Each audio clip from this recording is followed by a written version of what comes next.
네, 우리 하나님 말씀 보겠습니다. 하나님 말씀 신약성경 야고보서 2장 14절로 우리 26절까지의 말씀을 보겠습니다. 야고보서 2장 14절로 26절의 말씀입니다.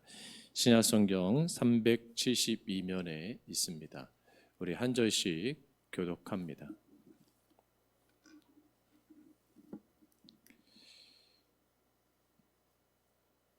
내 형제들아, 만일 사람이 믿음이 있노라 하고 행함이 없으면 무슨 유익이 있으리요? 야고보서 2장 14절로 26절 말씀입니다.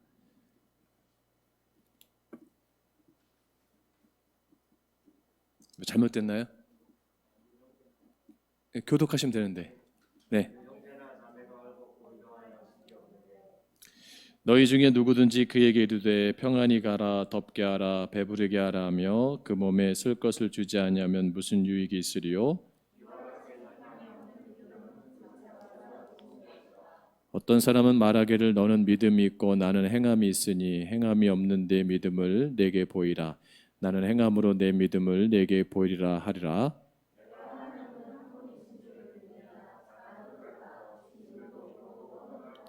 아, 허탄한 사람아, 행함이 없는 믿음이 헛것인 줄을 알고자 하느냐?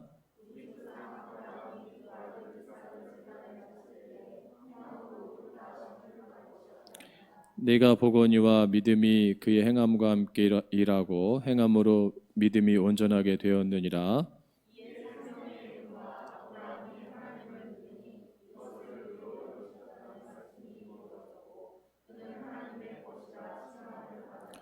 이로 보건대 사람이 행함으로 의롭다 하심을 받고 믿음으로만은 아니니라.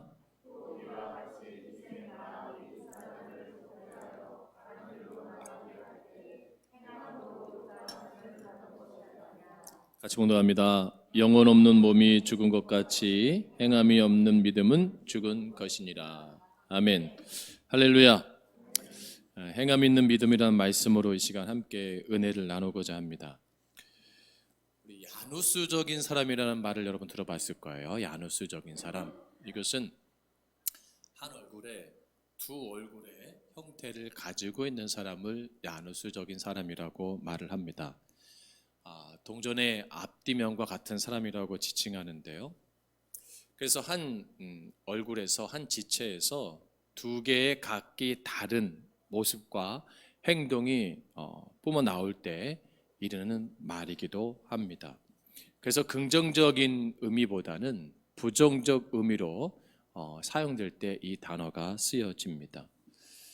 그래서 어떤 사람이 야누석이라고 할 때는 지금 당신이 보이고 있는 모습과 전혀 다른 모습을 가지고 있다고 하는 그러한 의미를 담고 있는 것입니다.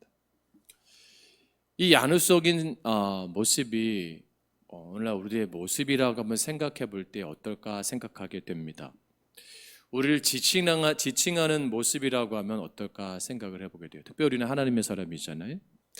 하나님 보시기에 두 모습을 가진 야누석인 모습을 가지고 우리가 이중적인 신앙생활을 하고 있다면 하나님이 과연 그것을 기뻐하실까? 그런 생각을 하게 되고 또 질문 앞에 서게 됩니다. 이 질문 앞에 오늘 야고보 사도는 두 얼굴의 사람을 두 이중적인 신앙생활 하지 말고 하나님이 원하시는 삶, 하나님이 원하시는 믿음의 삶을 살라고 도전하고 있어요. 그것은 뭐냐면 행함이 없어도 믿음만 가지고 구원을 받을 수 있다고 믿는 그러한 성도들에게 오늘 본문을 통해서 구원을 이루게 할 참 믿음이 무엇인가에 대해서 우리 가운데 도전하고 있는 것을 볼 수가 있습니다. 특별히 야고보서는 바울 사도의 로마서를 보완하기 위해 쓰여진 책입니다. 사도 바울이 믿음으로 말미암아 의롭게 되는 것을 강조했다면 야고보 사도는 형식적인 믿음으로는 구원받을 수가 없고 행함으로 믿음이 실천되어야 할 것을 강조하고 있는 것이 야고보서입니다. 우리가 잘 아는 대로 바울은 로마서 1장 16절에서 17절에서 언급된 이신칭의 복음으로 소아시아 지역에 많은 교회를 세웠습니다. 로마서 1장 16절로 17절의 말씀은 제가 보도록 하겠습니다. 내가 복음을 부끄러워하지 아니하노니 이 복음은 모든 믿는 자에게 구원을 주시는 하나님의 능력이 됨이라. 먼저는 유대인에게요 그리고 헬라인에게로다. 17절 복음에는 하나님의 의가 나타나서 믿음으로 믿음에 이르게 하나니 기록된 바 오직 의인은 믿음으로 말미암아 살리람과 같으니라. 그런데 세월이 지나면서 이 바울의 복음을 오해하는 사람들이 생겨나기 시작했습니다. 그러니까 믿음으로 의롭게 되는구나, 믿음으로 구원을 받게 되는구나, 그러면서 어느 순간부터 진정성 없는 형식적인 그러한 믿음을 가진 사람들이 많이 등장한 거예요. 그러니까 이들이 교회를, 질서를 어지럽게 된 거죠. 그래서 바울 서신이 바로 이러한 그 질서가 없는 것을 책망하고 권면하고 있는 것을 우리가 바울 서신을 통해서도 볼 수가 있습니다. 이러한 시대적 배경에서 야고보 사도는 믿음으로만 구원받았다고 그렇게 새 사람과 똑같은 삶을 살면 되겠느냐, 영적인 게으른 삶을 살면 되겠느냐, 이것을 한탄하고 있는 거예요. 그래서 믿음은 뭐냐? 반드시 뭐가 있어야 되느냐? 행함이 있어야 된다. 행함이 없는 믿음은 구원을 이룰 수가 없다, 의롭게 되지 못한다라고 말씀하고 있는 거예요. 왜냐하면 당시의 사람들이 하나님의 말씀, 주의 말씀을 듣고 보았지만 그 말씀을 지키려고 그 말씀 뜻대로 순종하고 그 말씀대로 살아가려고 하는 삶의 몸부림이 없었다는 거예요. 삶에서 증명하는 것이 부족했다는 거예요. 오늘날 우리의 모습과 닮아 있지 않습니까?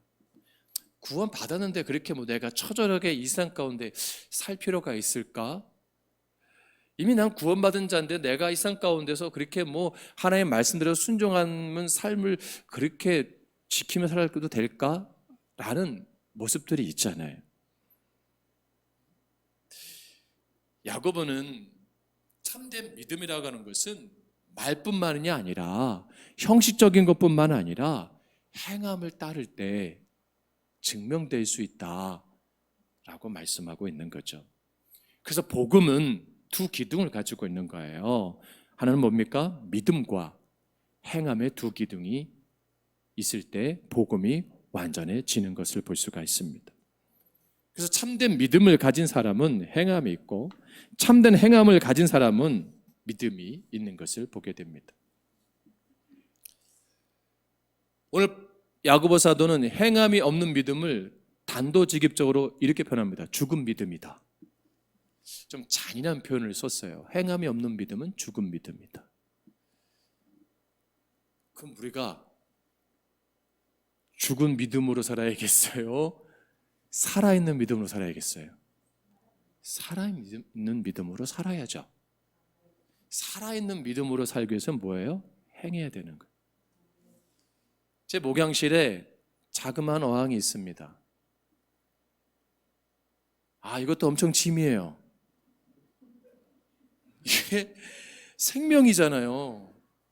관심을 가져야 되고요, 표현을 해야 되고요, 못 알아듣는 것 같은데 제 마음을 아는 것 같아요. 물 매번 갈아줘야죠. 어때 막 신경질 나요. 왜 이런 걸 갖다 줘갖고 이렇게 힘들게 하나. 물고기가 또 이렇게 막 움직일 땐 좋은데 또 가만히 있으면 어항에 툭 쳐봐요. 왜 쳐볼까요? 살았는지 죽었는지.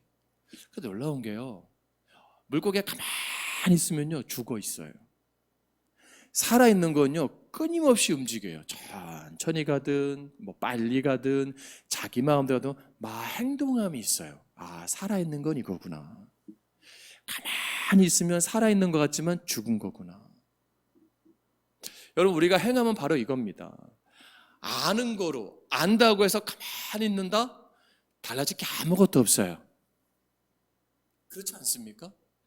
우리 이미 너무나 많은 걸 알고 있어요. 내가 어떻게 사랑을 실천해야 되고 어떻게 살아야 되고 학생은 내가 어떻게 공부해야 되고 사업하는 사람은 어떻게 사업을 해야 되고 내가 일터에서 직장에서 어떻게 일하는 걸 이미 너무나 잘 알고 있어요. 가정생활을 어떻게 할 것인가 이미 너무나 많이 들었어요. 그렇지 않습니까? 근데 왜 하는 줄 아세요? 행하지 않으니까. 행하지 않으니까 변함이 없는 거예요. 성령은 뭔 줄 아세요? 감동시키는 거예요. 나를 변화시키는 거예요. 그리고 뭐예요? 하나님 원하시는 언행으로 나를 이끄시는 거예요. 할렐루야. 네. 그래서 오늘 본문에 야고보 사도가 크게 도전하는 모습이 우리 가운데 볼 수가 있어요. 그럼 이 시대에 하나님 우리 가운데 요구하는 시대적 상황이 무엇일까? 14절 말씀 보세요. 14절 말씀 가져오답니다. 시작. 내 형제들아 만일 사람이 믿음이 있노라 하고 행함이 없으면 무슨 유익이 있으리요? 그 믿음이 능히 자기를 구원하겠느냐. 야고보가 지금 말씀하는 거는 신앙은 뭐냐? 추상적이지 않다. 그렇게 헛된 것이 아니고 어떤 뜬구름 잡는 게 아니다. 희망사항이 아니다. 여러분 구원이 뜬구름 잡는 것이고 추상적이고 뜬구름 잡는 게 아니고 뭐예요? 매우 구체적이고 뭐예요? 확고하다는 거예요. 신앙은 구체적이고 확고하다는 거예요. 그러니까 믿음이 있다고 하면서 행하지 않는 것은 뭐예요? 유익이 없다, 추상적이다, 뜬구름 잡는 것이다. 그러면서 행함이 없는 믿음이 어떤 유익이 있겠는가? 돌아보라는 거예요. 우리가 행하지 않으면 되게 편할 것 같아요. 그렇죠? 그냥 되게 편리하고 되게 만족도가 높을 것 같아요. 근데 야고보 사도는 역설적으로 말하는 거예요. 무슨 유익이 있겠느냐. 그 유익이 뭐냐. 나에게도 유익이 안 되고 뭐예요. 타인에게도 유익이 안 되고 뭐예요. 하나님께 영광이 되지 않는다. 교회 영광이 되지 않는다라고 말하는 거예요. 야고보 사도는 지금 중요한 그 포인트가 뭐냐면 그 당시에 1세기 성도들, 오늘날 우리들에게 믿음을 문제 삼지는 않아요. 믿음에 대해서 문제 삼는 게 아니에요. 구원론에 대해서 문제 삼는 게 아니에요. 근데 구원받은 자로서 왜 행하지 않느냐 이거예요. 구원받은 자로서 합당한 삶을 살기 위해서 왜 행하지 않느냐, 믿음의 삶을 살아가지 않느냐, 이것을 말씀하고 있는 거예요. 우린 구원받은 자로서 내 삶에서 누굴 드러내게 해야 돼요? 예수 그리스도. 그것을 행동으로 드러나게 하라 라고 말하는 거죠. 왜 드러내야 돼요?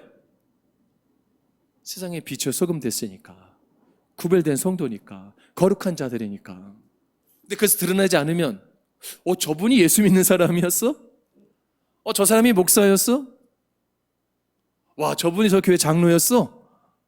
야, 놀랬네. 이거는 뭔가 모순적인 거 아니에요? 신앙이 우리가 믿는 사람들과 관계성에서는 내 신앙적인 것을 잘 표현하고 교회 공동체의 모습을 잘 표현하는데 그렇지 않은 자들이 속했을 때는 어떻게 해요? 우리가 위축되잖아요. 그리고 굳이 내가 신분을 밝힐 필요가 있을까? 자제하잖아요. 지금은 뭐 꼭 그렇지 않지만 사람들이 해외여행을 좋아하는 이유가 있대요. 유학을 좋아하는 이유가 있대요. 마음껏 자유롭게 행동해도 누구 하나 타치하거나 누구 하나 눈치 보는 사람이 없다는 거죠. 한국 사회는 좁잖아요. 체면 문화가 있고 양반 문화가 있고 유교 문화가 있다 보니까 옷 하나 입는 거, 행동 하나 하는 게 너무 조심스러운데 머리 타국에 가면 아무도 나에 관심 갖지 않으니까 내가 입고 싶은 거 입는 거, 내가 하고 싶은 거 마음껏 하고 막 즐긴다는 거예요. 그러기 위해서 여행을 해외로 가고 유학도 가고 그런 일들이 있었던 걸 볼 수가 있어요. 일탈을 하게 되죠.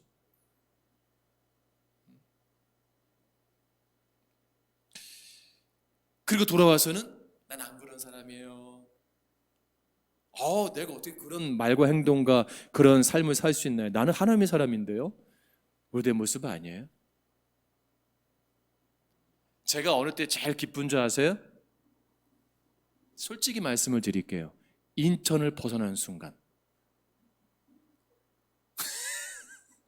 여기서 시흥 가는 순간 인천이 아니잖아요. 세 장의 새가 날아간 것 같아요. 인천이라는 도시가 이 목회자 현장에 있으니까 얼마나 저에게 부담된 도시인지 몰라요. 인천만 벗어나면 오 해피데이. 윤지사님 직장이 울타리잖아요. 윤지사님이 제일 기쁠 때가 언제 아세요? 직장 문을 벗어나서 판교를 지나와서 저기 이제 안양 들어올 때가 제일 기쁠 거예요. 그죠? 이야. 우리 김창일 사님은 그 초등학교 정문을 나서는 순간 이야 이 아새끼들부터 내가 해방이다. 사람은 자기가 있는 곳이 굉장히 벗어나고 싶은 욕구가 있어요.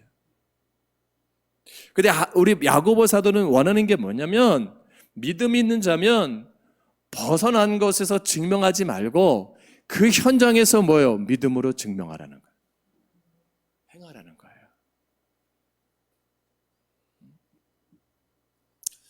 여러분 이 종자에 씨를 받아서 심으면 순이 나야 돼요. 그렇잖아요. 순이 나면 기대가 있어요. 뭐예요? 줄기가 나오고 꽃이 핍니다. 꽃이 피면 기대가 있어요. 열매가 맺혀요. 과실 열매는 그렇지 않습니까? 꽃 핀 자리에 열매가 맺게 되어 있잖아요. 근데 그 과실 열매가 꽃이 피고 열매가 맺지 않으면 어떻게 해요? 농부는 그 가지를 잘라버립니다. 그건 아무 의미 없는 순이기 때문에. 그래서 다른 가지 영양분을 줘서 그 꽃에서 열매를 다음에 맺도록 도와주는 일들을 합니다. 가지치기를 합니다. 예수님도 동일한 비유를 하셨어요. 열매 맺지 못하는 무화과 나무를 보시고 그것을 열매를 구하며 얻지 못한다는 비유로 말씀하셨어요. 그리고 그것을 저주하시고 책망하셨어요. 우리가 아는 사자성어 중에 다한무실이라는 말이 있습니다. 다한무실. 이게 뭐냐면 말은 많은데 내용이 없다는 거예요. 여러분 누군가 대화할 때 막 그 사람과 오랜 시간 대화를 했는데 도대체 무슨 얘기한 거지? 내가 엄청난 말을 했는데 상대방이 전혀 이해를 못하면 어떻겠어요? 다한무실이에요. 유구무행이라는 말이 있어요. 유구무행. 이건 뭐냐면 입에 발릴 말만 하고 행동하지 않아요. 엄마 나 오늘부터 공부 열심히 할게. 아이팟 딱 꽂고 음악 듣고 공부는 내일부터. 여보 내가 오늘부터 열심히 할게. 그리고 하루 종일 자요. 내일부터 할게. 내일부터. 말은 아주 그렇다고요. 목사님 제가요 이제부터 정말 예수 잘 믿을 거예요. 나 이제 옛날같이 안 살 거예요. 정말 좋은 집사, 좋은 성도, 좋은 청년 될 거예요. 게으르지 않겠어요. 저도 그래요. 하나님 내 이제부터 정말 열심히 기도하고 열심히 말씀 묵상하고 열심히 좋은 아빠, 좋은 목사 되겠습니다. 좋은 성도 앞에서는 부끄럽는 목사 되겠습니다. 다짐하고 결단하고 이제 이렇게 하루에 성경도 몇 장씩 읽고 기도도 몇 시간씩 하고 금식도 해보고 모두 하고 막 다짐하고 결단해요. 말은 얼마나 잘하는지 몰라요. 우리가 말은 너무 잘해요. 그죠? 근데 중요한 거 행하려니까 뭐예요? 힘든 거예요 이게. 성경을 100장 읽었는데 한 장만 읽어봐도 한 장만 넘기기도 힘든 거예요. 하루에 내가 어느 목사님처럼 3시간씩 기도하리라 30분만 기도해도 발 저려가지고 왜 기도를 만드셔갖고 날 힘들게 하냐고. 여러분 주변에 핵심 없이 말 많이 하는 분들 만나지 마세요. 도움 안 돼요. 말만 뻔질하고 사장님 이제부터 내가 좋은 직원 되게 말만 뻔질하게 하고 전혀 행하지 않는 분들과 관계를 정리하세요.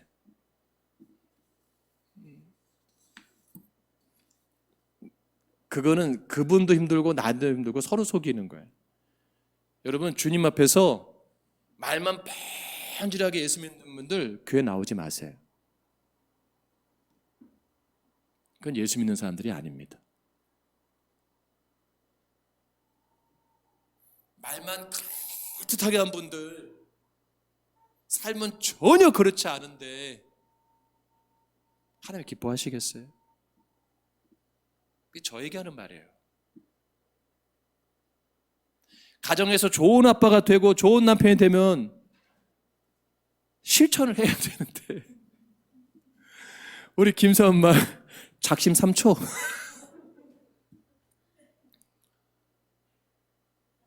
그래 저 아이가 제 설교가 귀에 들어오겠냐고요.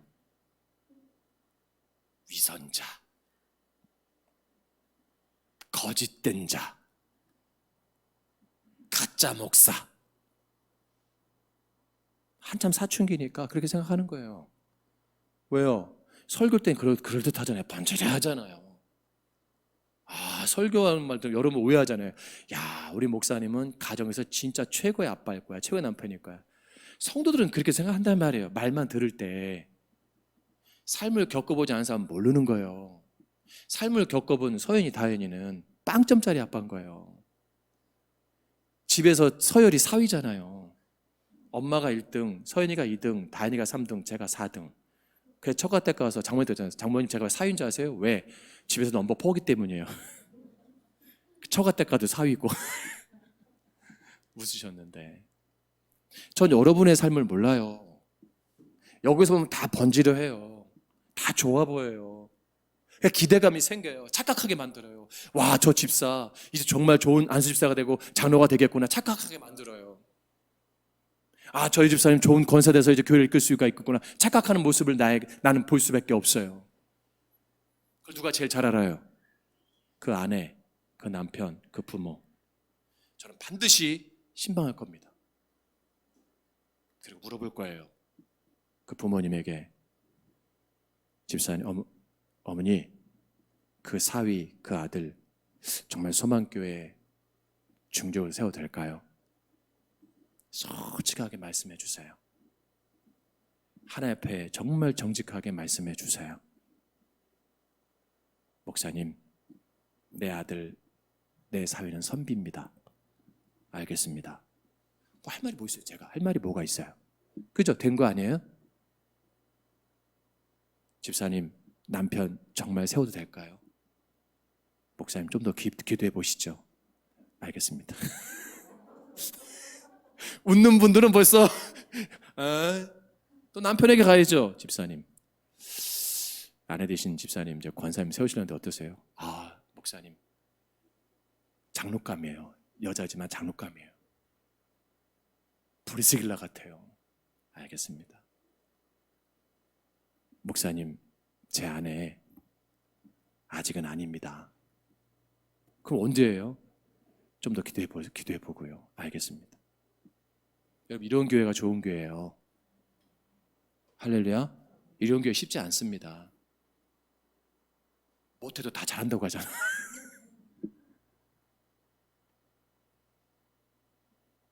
행함이 있어야, 삶에서 증명되는 모습이 있어야, 열매가 있어야 상급이 있는 거예요. 아멘. 행함은 뭐로 하는 거예요? 왜 우리가 작심삼일이에요? 충성이 부족하기 때문이에요. 야고보 사도는 행함의 믿음을 충성으로 비유적으로 말씀하고 있는 거예요. 여러분, 왜 사람들이 개를 좋아하는 줄 아세요? 개는요, 1년 365일 항상 주인에게 꼬리를 흔들어요. 그리고 막 이럽니다. 엄청난 애교를 떱니다. 산책 나가도 할 때 한 번도 주인에게 싫어요 반항하지 않습니다. 오히려 문 앞에 가갖고 나가자고 먼저 주인을 깨워서 신발을 물든 어떻게 하든 나갑니다. 비가 오나 눈이 오나 주인과 함께 동행을 합니다. 거절하지 않습니다.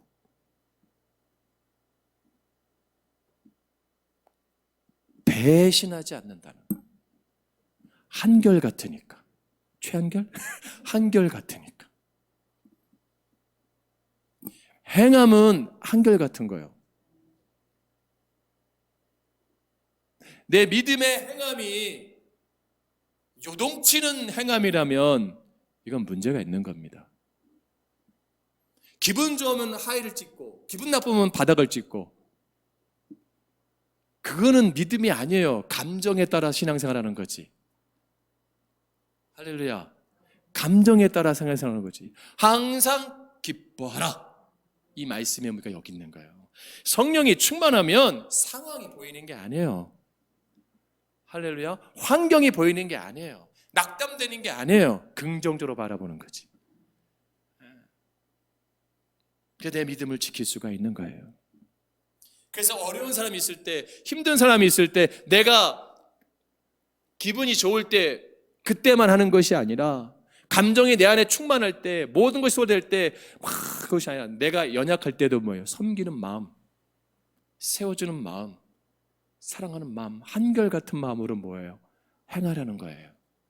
이웃을 사랑함에 있어서도, 구제함에 있어서도. 그것이 야고보 사도가 우리 가운데 요구하고 있는 것입니다. 그러니까 말뿐인 행동 아무 유익이 없다는 거예요. 여러분, 행동하는 분들 보세요. 그 사업장 현장에 가보세요. 대화 못합니다. 일하기 바쁘지. 맞습니까? 안 맞습니까? 네? 치열하게 사는 그 삶의 현장 가면, 일터에 가면 어떻게 잡담을 해요? 그 과업을 수행해야죠. 맞잖아요. 말이 없어요. 행동이 가는 거예요.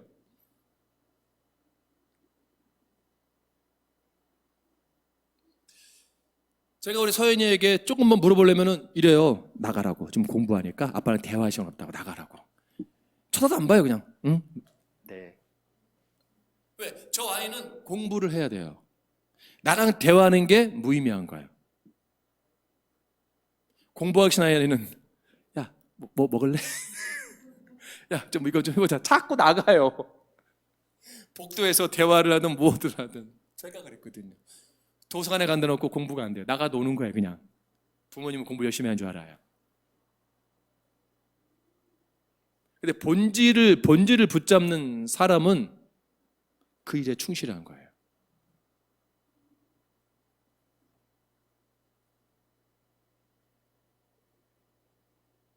내 이웃을 내 몸같이 사랑해라.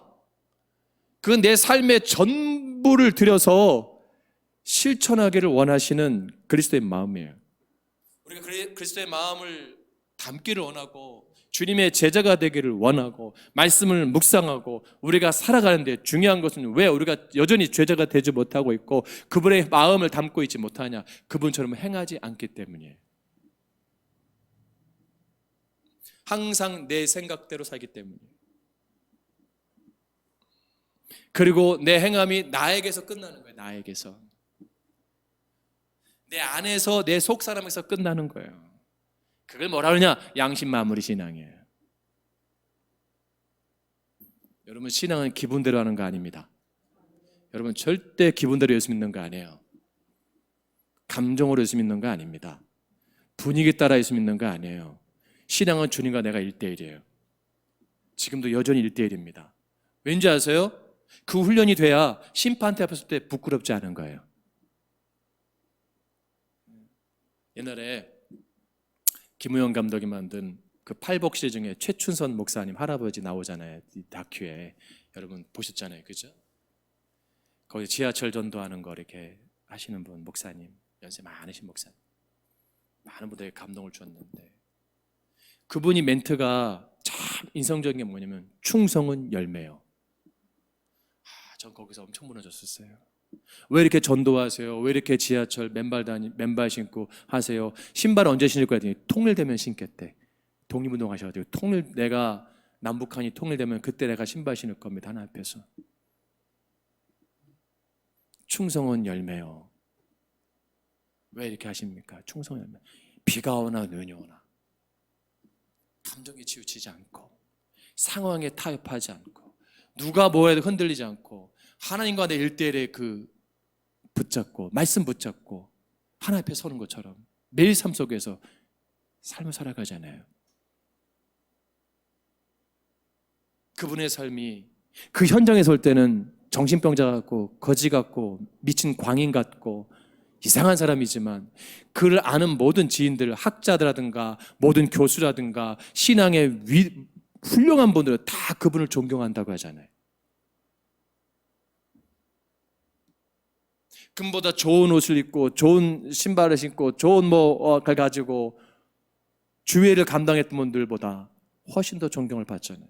저는 우리가 그렇게 살아낸 게 아닙니다. 왜 존경받는가? 한결같은 거예요. 할렐루야. 그분도 상처받을 수 있고, 그분도 아플 수 있고, 그분도 마음 아플 수 있고, 그분에게 은혜 받은 분들이 한두 분이 아니에요. 김포공항에서 인천공항까지 땅이 다 그분 땅이었어요. 그 가난한 사람들 거주를 다 땅을 나눠준 겁니다. 받을 때는 목사님 평생 은혜 잊지 않겠습니다. 분골 세신해서 내가 섬기겠습니다. 말만 번지라고 받고 나서는 싹 다 떠나요. 우리 그렇지 않아요? 어느 대형교회 목사님이 그 강단에서 그 말씀하는데 제가 마음이 너무 아팠어요. 작은 교회들은 대형교회 모판이라고. 무슨 말인지 아세요? 조그만 교회에서 잘 키우면 다 대형교회로 옮겨온대. 그러니까 그 대형교회는 이미 작은 교회에서 다 온 거예요. 한 도시에 중대형교회를 딱 세우면 연약한 교회 성도들이 이때가 기회돼가지고 다 그 교회 등록해서 편하게 신앙생활을 한다고 하는 거예요. 다 그런 건 아니죠. 하나님 앞에 부끄럽지 않은가? 하나님 앞에 부끄럽지 않은가? 어떻게 작은 교회를 모판이라고 하는가?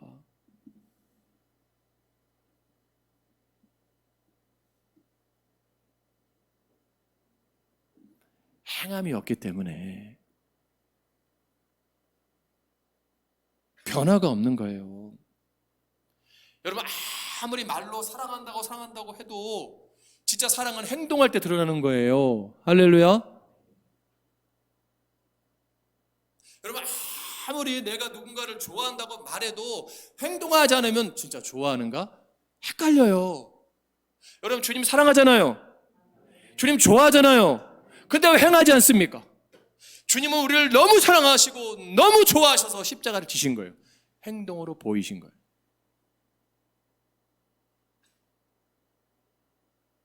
그 사랑을 거저 받았잖아요. 나도 뭐예요? 그 믿음으로 뭐예요? 내가 행해야지. 오늘 본문에 믿음이라는 단어가 11번 등장합니다. 믿는다는 동사가 3번 나옵니다. 행함이라는 단어가 12번 나옵니다. 요약하면 믿음과 행함이 본문의 핵심 단어예요. 행함이 따르는 믿음이 참 믿음이다. 반대로 말하면 행함이 없는 믿음은 거짓된 믿음이다. 16절에 다른 말로 하면 유익이 없는 믿음이요, 17절에 뭐라 그래요? 죽은 믿음이요, 19절에 귀신 수준의 믿음이요, 20절에 헛된 믿음이라. 지금 우리는 예수를 잘 믿는 것처럼 보인다니까요. 여기 앉아있는 저와 모든 분들은 보이기에 유튜브 레벨 드리든 어떤 형태든 다 믿음 좋아 보이잖아요. 여러분 1대1로 만나보세요. 믿음 없는 분들 있나? 야, 세상에 그렇게 믿음 좋은 분 만나기 어려워요. 안 그렇습니까? 세상에 우리 목사님같이 믿음 좋은 목사님 만나기 어려워요. 대화를 만나서 보면 우리는 속고 있는 거예요. 속고 있는 거예요. 주의 말씀대로 행하지 않으면 거짓된 거예요. 우린 거짓된 복음, 거짓된 믿음에 우리가 너무 많이 속고 살아가고 있는 거예요. 여러분이 믿음이 하나님 보시기에 죽은 믿음이라고 하면 어떻겠어요? 여러분, 강단엔 절대 조화를 가짜를 놓는 게 아닙니다. 여러분 아시죠? 가짜 꽃을 놓는 게 아니에요. 이거 다 이거 진짜입니다. 이거 가짜와 진짜는 특징이 뭐죠? 조화라고 하나요? 뭐라 그러죠 그거? 맞아요? 가짜 꽃을 조화라고 하죠. 조화 똑같이 만든 거 있어요. 이렇게 똑같이 만든 거 있어요. 정말 똑같아요. 저는 식당 갔는데 진짜 음식인 줄 알았어요. 그걸 먹을 뻔했다니까요. 고기인데, 스테이크인데 사장님이 이거 손님 이거 진해 놓을 거예요. 진해 놓을 거예요. 참 먹어봤어야 진짜인지 아닌지 알지. 깜짝 놀랐어요. 너무 똑같은 거예요. 야, 얼마나 수준이 대단하냐면 꽃도요 분별이 안 돼요. 근데 가짜는 생명이 없어요. 생명이 없어요. 생명은 살리는 힘이에요. 영향을 주는 거예요. 할렐루야. 여러분, 믿음이 하나님 보시기에 생명이 없는 믿음이면 뭐예요 지금? 좋아요, 좋아. 보이기엔 진짜 같은데 가짜란 말이에요. 하나님 토해버리는 거예요. 하나님이 그 가짜를 심판하시는 거예요. 밖에 던져 불태우시는 거예요. 아멘. 지금 여러분 조화된 믿음으로 사십니까? 생화된 믿음으로 사십니까? 그건 여 앞에 진실해야 되고요. 그 진실함이 내 삶에 드러날 때 가능한 거예요. 오늘 야고보는 두 명의 사람을 고백하잖아요. 한 사람 누구예요? 아브라함, 기생 라합을 말하고 있어요. 아브라함은 독자 이삭을 바쳐라. 믿음이 얼마나 좋은 사람이에요, 아브라함이. 네, 하나님, 하나님 그것만은, 다른 건 제가 다 순종했지 않습니까? 제가 평생에 100년 동안 하나님을 부인한 적이 있습니까? 하나님 원망한 적도 없습니다. 하나님은 가라면 가고 오라면 오고 멈추면 멈추고 하나님 말씀대로 살았습니다.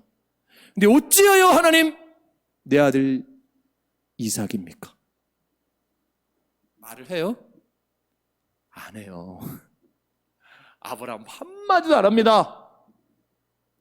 그 말씀 듣는 순간 뭐예요? 입을 다물고 준행하는 거예요. 장작도미를 준비하고. 할렐루야. 아들아 가자. 밤새 칼을 갈았을 거예요. 그 아비의 마음이 어떻겠어요? 양을 잡을 때 칼을 갈듯이 그 아버지를 잡을 칼을 갑니다. 그걸 데려가는 거예요. 그대로 준행하는 거예요.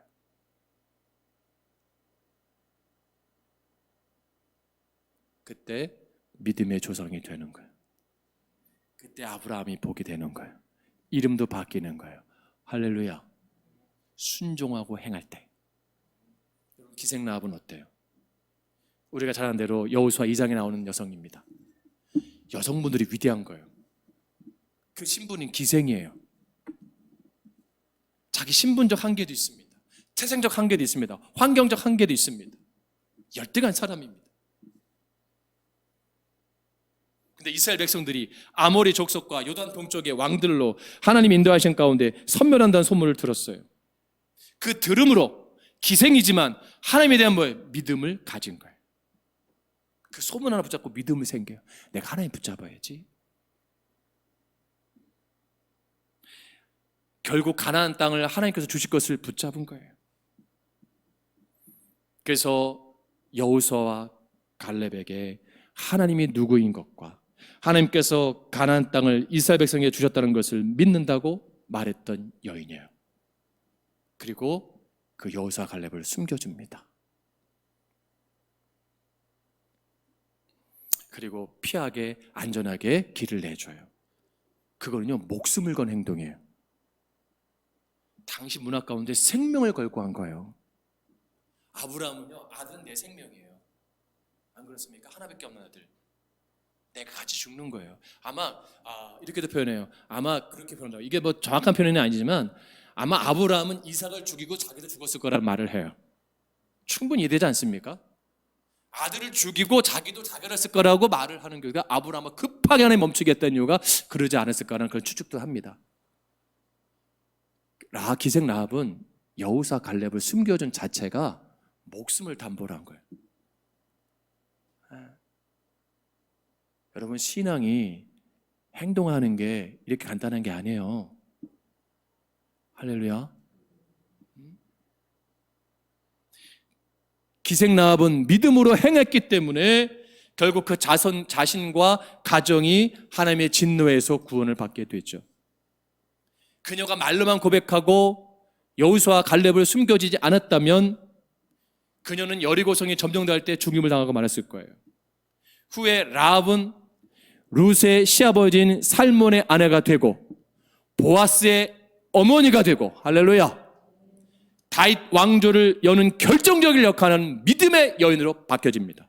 거기에 예수님의 족보가 되는 거예요. 이야, 이래서 행함의 믿음이 위대한 거예요. 여러분 교회를 사랑하세요? 말로는 얼마나 사랑한다는지 몰라요. 교회를 사랑하는 걸 행동하세요. 여러분 가정을 사랑하십니까? 말로만 하지 마세요. 행하세요.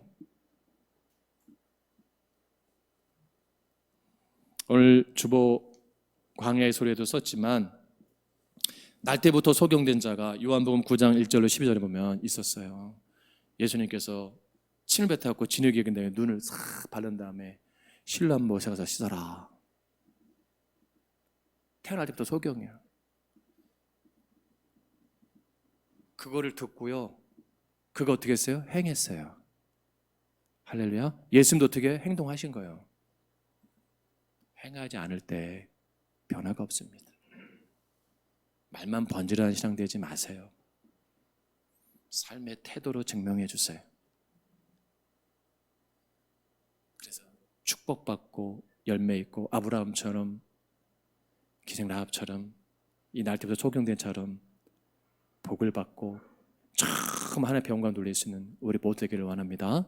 기도하겠습니다.